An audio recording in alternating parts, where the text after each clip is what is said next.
Isaías capítulo 37. Quando o rei Ezequias ouviu esse relato, rasgou as roupas, vestiu-se com panos de saco e entrou no templo do Senhor. Enviou Eliaquim, o administrador do palácio, ao profeta Isaías, filho de Amós. Eles lhe disseram: Assim diz o rei Ezequias: Hoje é um dia de angústia, insulto e humilhação. É como quando a criança está prestes a nascer, mas a mãe não tem forças para dar à luz. Contudo, talvez o Senhor seu Deus tenha ouvido o porta-voz que o rei da Síria enviou para desafiar o Deus vivo e o castigue por suas palavras. Por favor, ore por nós que restamos. Depois que os oficiais do rei Ezequias transmitiram a mensagem ao profeta Isaías, ele respondeu: Digam ao rei que assim diz o Senhor: Não se assuste com os insultos que os mensageiros do rei da Síria lançaram contra mim. Ouça, eu mesma agirei contra o rei da Síria e ele receberá notícias que o farão voltar para sua terra. Ali, eu providenciarei que ele seja morto à espada. Enquanto isso, o porta-voz partiu de Jerusalém e foi consultar o rei da Síria, pois tinha sido informado de que o rei havia deixado Laques e estava atacando Líbina. Logo depois, o rei Senaqueribe recebeu a notícia de que Tiraca, rei da Etiópia, havia saído com o seu exército para lutar contra ele. Então enviou seus homens de volta a Ezequias em Jerusalém com a seguinte mensagem: Esta é uma mensagem para Ezequias, rei de Judá. Não deixe que seu Deus em quem você confia o engane com promessas de que Jerusalém não será conquistada pelo rei da Síria. Você sabe muito bem que os reis da Síria fizeram por onde passaram, destruíram completamente todos que atravessaram seu caminho. Quem é você para escapar? Acaso os deuses de outras nações como Gozã, Arã, Rezefe e o povo do Éden, que estava em Telassar, as livraram? Meus antecessores destruíram todos eles. O que aconteceu ao rei de Amate e ao rei de Arpade? O que aconteceu aos reis de Serfavaim, Rena e Iva? Depois que Ezequias recebeu a carta dos mensageiros e a leu, subiu ao templo do Senhor e a estendeu diante do Senhor. Então Ezequias fez esta oração na presença do Senhor: Ó Senhor dos exércitos, o Deus de Israel, que estás entronizado entre os querubins. Só tu és Deus de todos os reinos da terra. Sim, tu criastes os céus e a terra. Inclina teus ouvidos, ó Senhor, e ouve. Abre teus olhos, ó Senhor, e vê.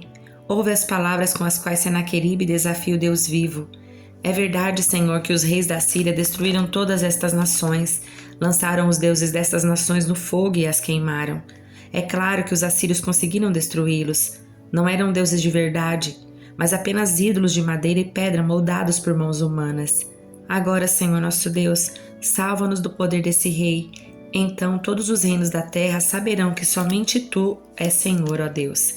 Então Isaías, filho de Amós, enviou esta mensagem a Ezequias: Assim diz o Senhor, o Deus de Israel: Visto que você orou a mim a respeito de Senaqueribe, rei da Síria, o Senhor proferiu esta palavra contra ele: A filha virgem de Sião o despreza e ri de você.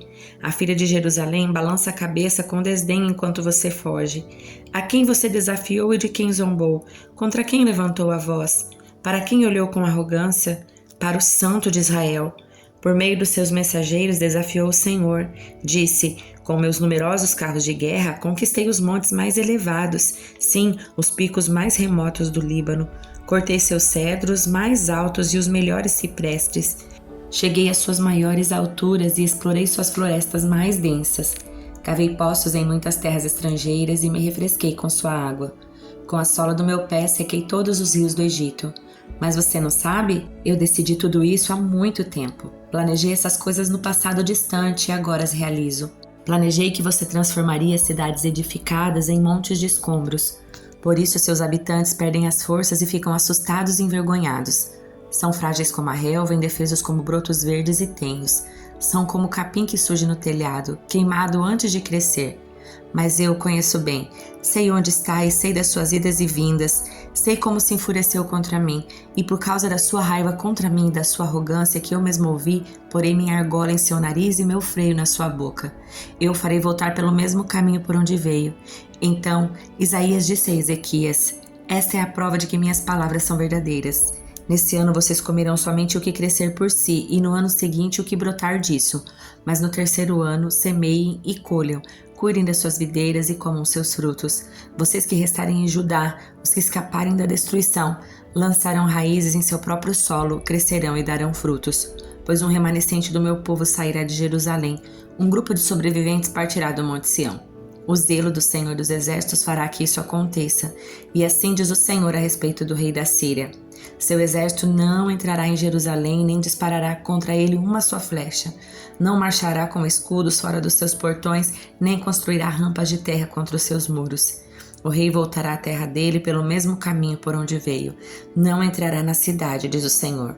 Por minha própria honra e por causa do meu servo Davi, defenderei esta cidade e a libertarei. Naquela noite, o anjo do Senhor foi ao acampamento assírio e matou 185.000 soldados assírios. Quando os sobreviventes acordaram na manhã seguinte, encontraram cadáveres por toda a parte. Então Senaqueribe, rei da Síria, levantou o acampamento e partiu para sua terra. Voltou para Nínive e ali ficou. Certo dia, enquanto ele adorava no templo do seu deus Nisroque, seus filhos Adrameleque e Cerezer o mataram à espada. Fugiram para a terra de Arate e o outro filho, Esaradom, se tornou seu sucessor na Assíria. Lamentações de Jeremias, capítulo 1. A cidade que antes era cheia de gente, agora está deserta. Antes era grande entre as nações, agora está sozinha como uma viúva. Antes era rainha de toda a terra, agora é escrava. Ela passa a noite aos prantos, lágrimas correm por seu rosto. De todos os seus amantes não resta um sequer para consolá-la. Todos os seus amigos a traíram e se tornaram seus inimigos. Judá foi levada para o exílio e oprimida com cruel escravidão. Vive entre as nações e não tem lugar para descansar. Seus inimigos a perseguiram e ela não tem a quem recorrer.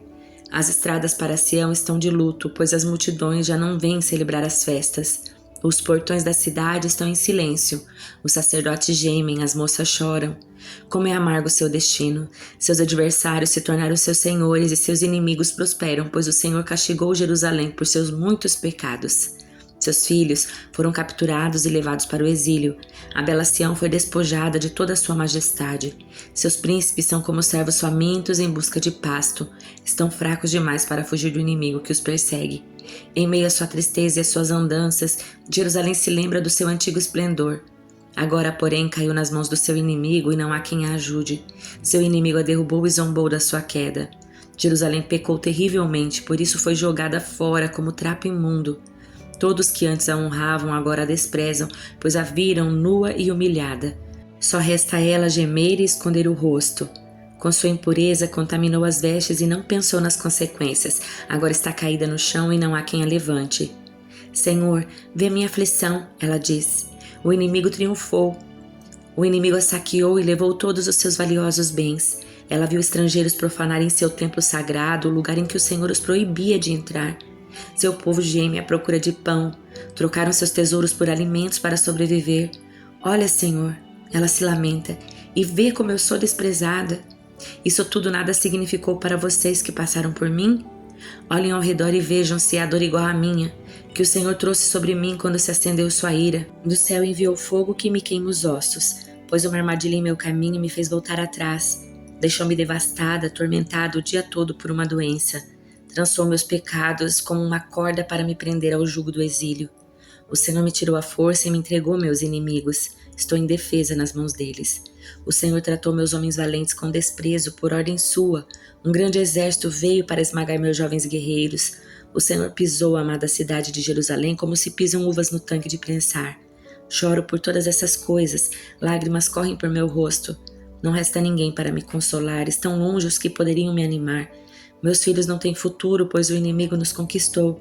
Sião estende as mãos, mas ninguém a consola. O Senhor disse a respeito do seu povo Israel: que seus vizinhos sejam seus inimigos, que Jerusalém seja jogada fora como trapo imundo. O Senhor é justo de Jerusalém, pois me rebelei contra ele. Ouçam todos os povos e vejam minha angústia, pois meus filhos e filhas foram levados para o exílio. Pedi ajuda a meus aliados, mas eles me traíram. Meus sacerdotes e meus líderes morreram de fome na cidade, enquanto procuravam alimento para sobreviver. Senhor, vê minha angústia.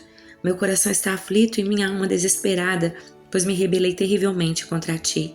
Nas ruas a espada mata e em casa só a morte. Outros ouviram meus gemidos, mas ninguém veio me consolar. Quando meus inimigos souberam da minha desgraça, se alegraram de ver o que tu havias feito. Ah, traze o dia em que prometeste, em que eles sofrerão como eu sofri. Vê todas as maldades deles, Senhor, e castiga-os como me castigaste, por todos os meus pecados. Meus gemidos são muitos e meu coração está enfermo. Salmo de número 121. Olho para os montes e pergunto: de onde me virá o socorro? O meu socorro vem do Senhor que fez os céus e a terra. Ele não deixará que você tropece. Aquele que o protege não cochilará. Aquele que guarda Israel não cochilará nem dorme. O Senhor é seu protetor. O Senhor está ao seu lado como sombra que o abriga. O sol não lhe fará mal de dia, nem a lua de noite. O Senhor o guarda de todo mal e protege a sua vida. O Senhor o guarda em tudo que você faz, agora e para sempre.